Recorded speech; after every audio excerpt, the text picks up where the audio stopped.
Counting us out, and that's when we strive the most, when everybody count us out. And that's definitely when I strive the most, when everybody count me out. LeBron, you won 2 titles in Miami, and I know they meant the world to you. Why does this one feel different? I'm home.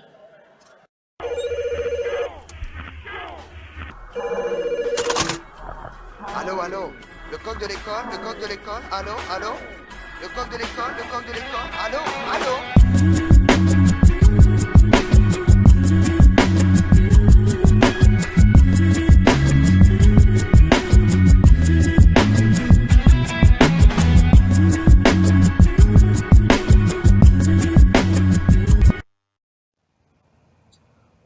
What up, Milwaukee? And what up to the rest of the United States? Don't get mad at me for sporting a Milwaukee Bucks hat. I know my Milwaukee Bucks is in the Midwest just like Cleveland, but I know it's going to be a long time before we ever do anything like they did tonight. But this is just my quick recap of the Cleveland Cavaliers finally winning the title. LeBron doing what he set out to do. And then I got a bombshell for you. I know I'm going to get a lot of thumbs down. I know I'm going to get a lot of people saying, nigga, you don't know what you're talking about. You know, that type of talk. But I'm going to give it to you. But I'm also back it up with a good reason. Okay, well, first of all, in my humble opinion, I think Draymond Green blew it. One of my boys back home, shout out to the Thundercats. Thundercats, ho! And shout out to my boy Dre Love. I was talking to my boy Dre Love, and he's a real big Curry supporter. You know, he like Golden State. I am too. But when he asked me who was going to win tonight, yesterday, I told him Draymond Green blew it by getting suspended that game, and Cleveland will win Sunday night's game by 4 points. And swear to God, they won by 4 points. And what I mean when I say that Draymond blew it is that when he got kicked out of that game and Curry and LeBron was able to go to the hole at will without him being there to defend the paint, I think they got very confident. And I think that was the game that made them believe that we can beat this team. I think without that victory, I don't think they would have the confidence to say we can beat Golden State. Okay? And I also think that you just can't continue to give a team, you got to close people out. You can't keep giving people opportunities because then what happened? Then Bogut got hurt because the series keep going on. And then tonight you saw Iguodala. He was just all right. He wasn't as effective as he usually is because he hurt his back. So when you got somebody down 3-1, you gotta close them out. It ain't nothing else to it. You gotta close them out because anybody who can come back. So second phase of what I'm gonna say, let's give LeBron his props. You know, I'm hard on LeBron. I know a lot of people is hard on LeBron. But man, just salute dude, man. I mean, the man damn near averaged a triple double. You know, that's like Oscar Robertson stuff for this finals. I don't got the final numbers in front of me, but I promise you it's probably going to end up being something like 31, 11, and 8 assists. Might be 9 assists. 31, 11, and 9. I bet you that's, you know, we can look it up afterwards, but that's going to be pretty close to what his line was. So, phenomenal player, man. And then on the counter end to that, Curry, not only did Curry not look 100%, so, and this ain't making no excuse, I still think it was something off with his knee and his shoulder. But I just really think him and Klay Thompson got to change their games up a little bit, man. Dude, they the two best shooters I've probably ever seen, man. But they just, dude, they don't mix up their game at all. Like, that's all they do. Like, Curry took some wild step back three. I mean, when Larry Bird, Reggie Miller played, and Ray Allen, those are three of the greatest shooters we ever saw. Dude, they ran off picks every now and then. They shot their 3 pointers off of a set play every now and then.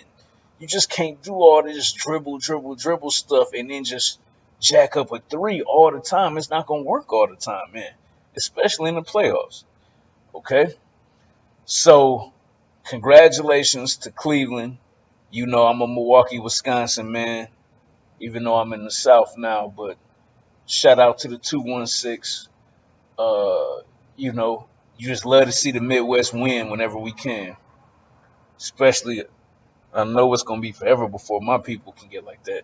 But here's the bombshell I got for you. Stephen A. Smith said something about 2 months ago, and with the body language I saw tonight with the trophy presentation, I'm almost 100% sure he's right.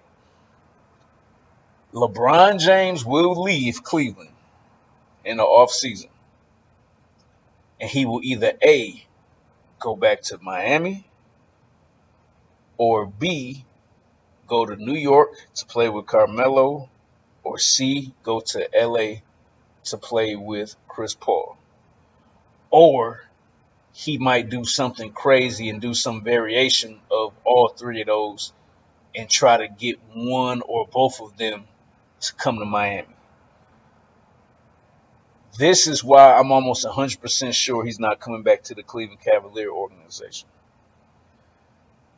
When he wrote the letter saying he was coming back, he kind of mentioned that he had to swallow his pride in terms of the way that the owner, Dan Gilbert, talked about him and disrespected him in that letter that he wrote.